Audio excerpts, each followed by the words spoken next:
সরকারি বাসে মহিলাদের বিনামূল্যে যাতায়াতের জন্য পিঙ্ক কার্ডের আবেদন গ্রহণ শুরু হয়েছে। পশ্চিমবঙ্গ সরকার 1 জুন থেকে চালু করেছে এই প্রকল্প।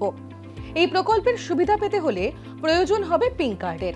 সরকারি নির্দেশিকায় জানানো হয়েছে অনলাইন এবং অফলাইন দুভাবেই আবেদন করা যাচ্ছে পিঙ্ক কার্ডের জন্য। পিঙ্ক কার্ডের সুবিধা কি?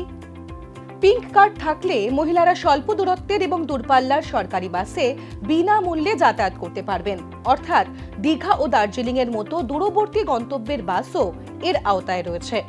বাসে ওঠার সময় কন্ডাক্টর টিকিট ভেন্ডিং মেশিনের মাধ্যমে কার্ডটি যাচাই করবেন। এরপরে বিনামূল্যে যাতায়াত করতে পারবেন মহিলারা। আবেদন করতে কি কি নথি লাগবে? আধার কার্ড পরিচয়পত্র হিসেবে প্রয়োজন হবে। লাগবে ভোটার কার্ড, ঠিকানা ও পরিচয়পত্র হিসেবে। পাসপোর্ট সাইজের ছবি প্রয়োজন হবে। সক্রিয় মোবাইল ফোন নম্বর লাগবে রেজিস্ট্রেশন এবং পরবর্তী আপডেটের জন্য। কিভাবে পিঙ্ক কার্ডের জন্য আবেদন করবেন? অনলাইন এবং অফলাইন দুভাবেই আবেদন করা যাবে।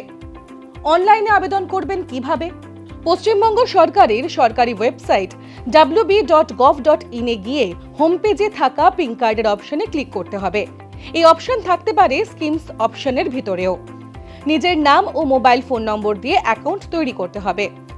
আধার কার্ড, ভোটার কার্ড, ছবি এবং অন্যান্য তথ্যের ডিজিটাল কপি আপলোড করতে হবে। তথ্য ভালোভাবে যাচাই করে সাবমিট করতে হবে।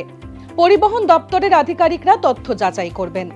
আবেদন অনুমোদিত হলে পিঙ্ক কার্ড বাড়িতে পাঠানো হবে। অফলাইনে আবেদন করবেন কিভাবে? পঞ্চায়েত এলাকায় বসবাস করলে স্থানীয় বিডিওতে যেতে হবে। পুরসভা এলাকায় বসবাস করলে সংশ্লিষ্ট পুরসভায় যেতে হবে। পুর অফিস থেকে পিঙ্ক কার্ডের জন্য আবেদনপত্র নিতে হবে। ফর্মে প্রয়োজনীয় সমস্ত তথ্য দিতে হবে। আধার কার্ড, ভোটার কার্ড, ছবি এবং মোবাইল ফোন নম্বরের তথ্য ও প্রয়োজনীয় কপি দিতে হবে।